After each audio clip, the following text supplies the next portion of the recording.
a gente tem aquele intuito de que é só no segundo domingo de maio, né? Alguns costumam dizer que o dia da mãe tem que ser todos os dias. A gente não precisa tratar a nossa mãe bem só no dia das mães, ou dar presente só naquele dia, né? O dia das mães é uma data especial em que a gente relembra, né? Eu digo relembra tudo que a nossa mãe fez por nós. Antes de eu iniciar, eu quero desejar um feliz Dia das Mães para todas, especialmente para minha mãe que está sentada ali me filmando. Então eu quero só agradecer antes de começar e dizer que Deus é bom o tempo todo Deus tem sido bom. Né? Hoje foi uma correria imensa para mim. Eu disse, meu Deus, será que eu vou dar conta? Mas aqui estamos e vamos iniciar. Eu vou ler em Samuel, capítulo 1. Mais especificamente o versículo 11. E engraçado que quando a gente vai ministrar, pelo menos eu, fico esperando o direcionamento de Deus aonde eu vou pregar. Eu nunca tinha pregado no Dia das Mães. E aí eu fico, meu Deus, eu vou pregar onde? E aí eu fazendo umas coisas lá em casa, eu já tinha pensado em pregar sobre Ana. Eu fui abrir uma coisa e apareceu Ana, sobre o Dia das Mães que eu tinha feito há muito tempo. Eu digo, Senhor, vai ser sobre Ana. Então nós vamos falar sobre Ana. E o título da pregação é Uma Mãe que Prevalece com Deus através da oração. Aleluia. E aí a gente vai ler em 1 Samuel, capítulo 1, versículo 11. Vamos ler do 9 para a gente entender? Diz assim: Então Ana se levantou, depois que comeram e beberam em Siló, e Eli, o sacerdote, estava assentado em uma cadeira, junto ao pilar do templo do Senhor. Ela, pois, com uma amargura de alma, orou ao Senhor e chorou abundantemente. E voltou em volta, dizendo: Senhor dos exércitos, se bendigamente atenderes para a aflição da tua serva, e de mim te livrares, e da tua serva não te esqueceres, mas se a tua serva deres um filho, varão, ao Senhor, o darei por todos os dias da vida, e sobre a sua cabeça não passará navalha. Nós vamos ler só esse versículo. Aqui é o pedido de Ana, que Ana faz ao Senhor. Vou trazer um contexto histórico em que Ana vive. Como o irmão Moisés disse, as mulheres naquela época elas não tinham a mesma liberdade que nós temos. Vocês sabem disso. Em alguns capítulos do Novo Testamento vai dizer que não era nem permitido as mulheres falarem na igreja. E olha o quanto nós evoluímos. As mulheres agora elas pregam, elas cantam, elas oram, elas trabalham fora. Aleluia. Então são coisas que foram conquistadas ao longo do tempo. E Deus permitiu. Porque sem a permissão de Deus, nada disso seria possível. Então, parem para imaginar o contexto de Ana. Ana é estéril. Naquela época, a mulher em si, ela não tinha outro valor se não fosse dar filhos. Então, se Ana era estéril, para a sociedade ela não tinha valor. Ela era vista como uma mulher sem valor. E a lei daquela época vai dizer que o homem, se ele tivesse uma esposa e essa esposa não pudesse ter filho, ele poderia se casar de novo. E o esposo de Ana, que é Eucana, se casa de novo com Penina. Então, a lei daquela época dizia, se a mulher for estéril, ele poderia casar com outra mulher. E a gente imagina um contexto que já é difícil.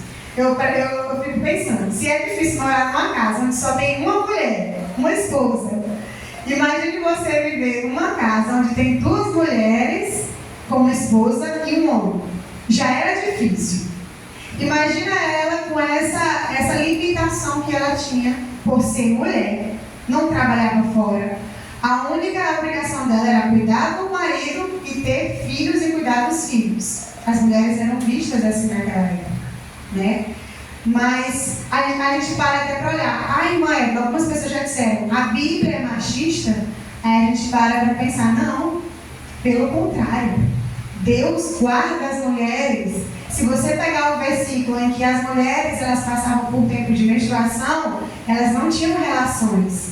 Então Deus dizia que elas teriam que se guardar ali durante aquele período. Então Deus sempre protegeu as mulheres, né? Só que os tempos eles vão mudando, né? E as culturas, as tradições, elas também vão mudando com o passar do tempo.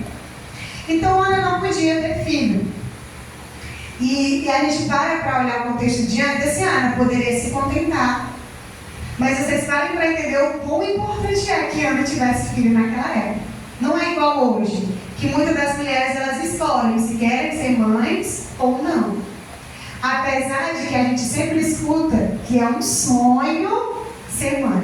Toda mulher pretende ser mãe algum dia. Aleluia. Então Ana, ela queria que esse plano de Deus, porque foi dado por Deus, que a mulher tivesse filho, um plano de Deus, se cumprisse na vida dela. Porém, ela, a Bíblia vai dizer que ser uma madre, ela não podia ter filhos. E aí Ana, ela se encontra dentro da casa dela, com outra mulher, com seu esposo, e a mulher está tendo filhos, e ela não tem filhos. Então ela se encontra numa aflição, né? Ela encontra num momento ali difícil na vida dela. E ela se coloca aos pés do Senhor, aquele que nunca nos abandona, aquele que está sempre conosco. Aleluia. Aquele que diz, as casas para nós são impossíveis, mas para Deus nada é impossível. Glória a Deus. Então Ana foi buscar o seu pai celestial. Por mais que Ana talvez não tivesse seu pai ali, mas ela tinha o seu pai celestial e ela cria nele firmemente. Então Ana, em vez dela aceitar a sua situação, ela teve uma atitude. E quantas de nós, muitas das vezes, aceitamos a nossa situação? Ai, irmã Eva, a minha situação está tão difícil, eu acho que eu vou sentar aqui, eu não sei o que eu vou fazer, eu vou desistir de tudo. Quantas das vezes a gente desiste das coisas pela primeira dificuldade? Né? E aí Ana, ela se colocou à disposição. Naquela época, os irmãos, vamos dizer, os hebreus, eles iam ao templo uma vez ao ano oferecer os sacrifícios. E aí ela aproveitou para ir com seu esposo e foi oferecer o sacrifício com ele. E ela pediu ao Senhor, ela fez um voto ao Senhor. Pedindo o que ela queria? Um filho. Tem até uma música que diz, dai-me filhos se não morro. Ela até diz isso na Bíblia. Ou seja, ela queria muito ter um filho. E a gente presta atenção no comportamento de Ana diante do impossível. Ela não senta e se faz de vítima. Ah, porque eu não consigo ter filhos, eu não vou buscar, eu vou desistir, eu não sou uma mulher de valor, meu marido vai me desejar, não vai querer mais estar comigo.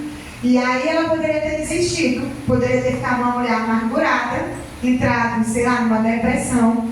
Mas Ana não desiste. Ela toma uma atitude. E nessa noite eu quero te dizer que você também precisa tomar uma atitude. Aleluia. Pode ser que seu filho ele não esteja na igreja, pode ser que seu filho ele não vá mais à casa do Senhor, ou ele está se envolvendo no que não deveria. Mas o que Deus me colocou para te dizer essa noite, você precisa tomar uma atitude. E essa atitude não é colocar a carroça na frente dos bois, não. É se colocar em oração. Nós precisamos orar. Eu não sou mãe. Aí você diz, mãe, você está pregando para a mãe. Não, mas Deus colocou uma mensagem no meu coração de que nós precisamos nos colocar, vocês precisam se colocar pelos seus filhos. Os filhos, eles precisam de oração constantemente. A minha avó, ela sempre diz lá no grupo, eu estou orando por vocês. Eu estou orando pelos que vão casar com meus netos. Então as mães precisam orar pelos filhos, né? E muitas das vezes, pelas dificuldades que os filhos estão dando, porque criar filho é difícil. Eu digo isso porque eu sou professora e tem dia que as crianças lá me tiram a paciência. Eu fico só o quê? 2 horas com ela. Imagine, 24 horas dentro de uma casa. Então é um desafio muito grande. E aí Deus está dizendo que você precisa ter uma iniciativa. Essa iniciativa é mudar de atitude muitas das vezes. O seu filho é adolescente, se você ficar batendo de frente com ele sempre, uma hora não vai dar certo. Então você precisa ser uma mulher sábia. Você precisa ser uma mãe de que observa, uma mãe que cuida, uma mãe que corrige, mas uma mãe também que entende. Nós, adolescentes, jovens, passamos por momentos que às vezes nós não conseguimos falar com os pais. né? Às vezes a gente consegue falar com um amigo, com uma tia da igreja, alguma coisa, mas você precisa continuar em oração. Tem até um projeto de mãe de joelho fez de pé, né? Então, Ana, ela teve uma atitude. Ela não tinha filhos, mas ela estava orando por um filho. E ela chega a dizer: Senhor, me dá um filho, senão eu morro. Então, para ela, ter um filho ali era tudo. Ela tinha um esposo, não tinha? Mas o esposo não supria ali a necessidade dela ser mãe. E ele chega, ele vai dizer, né? Não sou eu melhor do que 10 filhos. Mas não, ela queria que o plano de Deus se cumprisse na vida dela. Ela se colocou à disposição. Irmã, é para não ser pregada, se coloca à disposição que Deus vai te usar. Irmã, é para não ser cantada, se coloca à disposição que Deus vai te usar. Glória a Deus. Então ela tomou uma atitude. Nós precisamos também tomar uma atitude na nossa vida.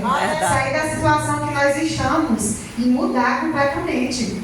Irmã Eva faz isso que eu oro. Vamos mudar, vamos começar a orar, vamos começar a ler. Então Ana foi uma mulher não só de oração, mas de atitude. Ela se colocou à disposição para que Deus pudesse usar. E aí Ana vai, mesmo ela tendo fé, ela vai ao templo, ela se ajoelha, ela ora e ela grita por esperança. No entanto, que o sacerdote chega a achar que ela está bêbada, né? Então, ela não se importou com o que as pessoas iam pensar dela naquele momento. Ela só queria clamar ao Deus dela, ao Deus que tudo pode. Então ela tomou a iniciativa, ela se colocou de pé, ou seja, o comportamento dela diante do impossível foi o quê? Se colocar de pé, continuar com o relacionamento com Deus. Ela poderia dizer: ah, Deus me castigou, não quero mais saber de Deus. Não, ela continuou foi orando e pedindo ao filho, ao Deus dela. Então ela se colocou à disposição, ela tomou uma atitude, ela gritou por esperança e ela fez um voto. O voto é muito importante, irmão. A gente não pode quebrar o voto que faz o Senhor. E Ana, ela honrou o voto que ela fez ao Senhor. No decorrer da história, eu vou falar um pouco sobre isso. Então, Ana, ela perseverou na oração. Outro ponto que eu vou falar para vocês é que ela tinha uma visão clara sobre o problema dela. Ela sabia o que ela tinha. Ela sabia o que ela precisava fazer. Então,